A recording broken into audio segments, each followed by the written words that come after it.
Top 5 tips on how to run a successful business. That's today on The Money Factor.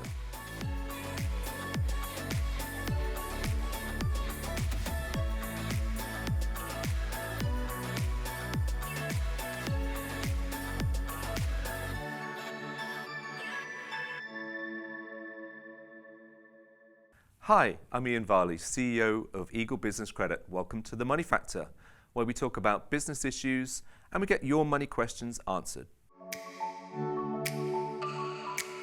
So the first tip is to plan ahead. You're ready to start your business. You want to chase that dream. But if you don't put together a business plan now, you'll find that you lose out in the future, particularly with lenders who will want to see it. Do your market research. Understand who your customers are and who future customers or markets might be.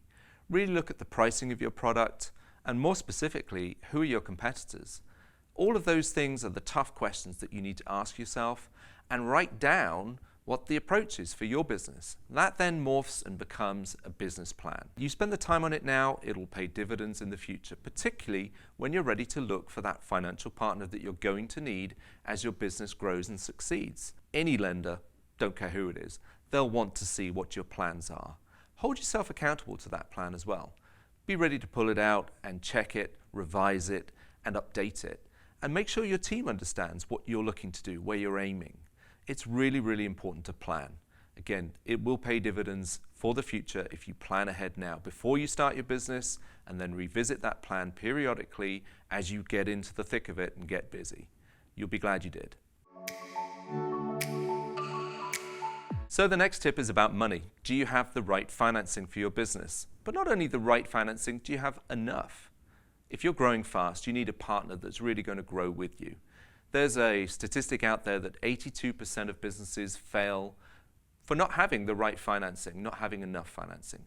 It's well known. Don't let that be the reason that your company fails.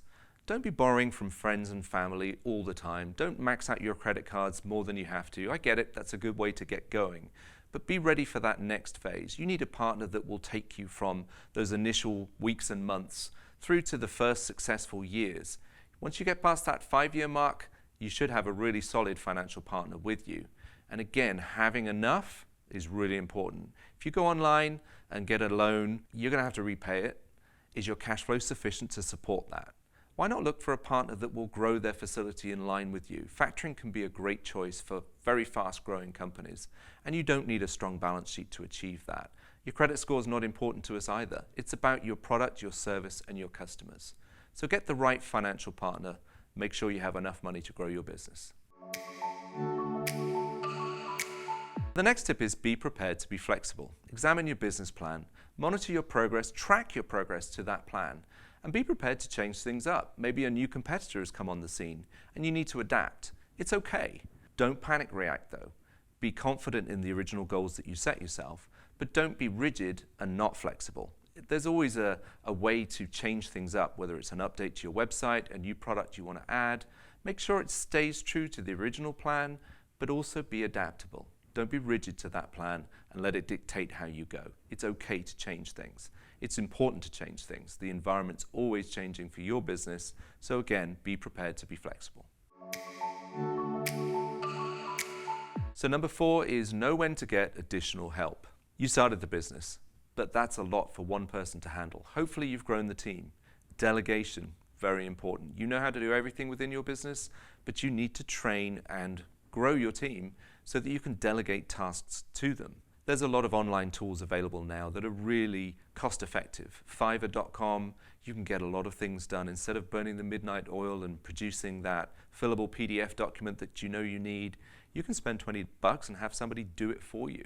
Look at the things that are important for you to be spending your time on and know what things to delegate and where to seek additional help. You'll be glad you did, because you need to be focusing on your business and growing it, not getting stuck in the minutiae of balancing your checking account or something like that that somebody else could help you with.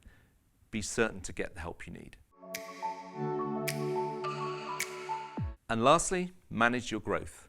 You've got a successful business, you've got a product or service that people want. That's fantastic. Are things getting out of control? Do you feel as though you are managing that growth successfully? Danger here is if you don't, things can go wrong. Customer service, probably one of the first things to worsen, and you really have to watch that. But also finances. Again, I've talked about this before. Have a finance partner that will grow with your business. It's okay if you have all the plumbing in place and everything's working streamlined, but you've got to make sure that you have enough finance to fuel that growth. You'll have other opportunities that come to you as a result of being a successful business that you'll want to take advantage of. So again, having the right finance partner that's ready to adapt and support that growth is really invaluable. You can't do enough to make sure your finances are in order to succeed. Remember that statistic. 82% of businesses cite the reason why they failed. They ran out of cash. Cash is king. Have the right financing partner. So there are our top 5 tips to help you run your successful business. If you have questions, feel free to reach out to us at eaglebusinesscredit.com, give us a call, or look for us online at #TheMoneyFactor.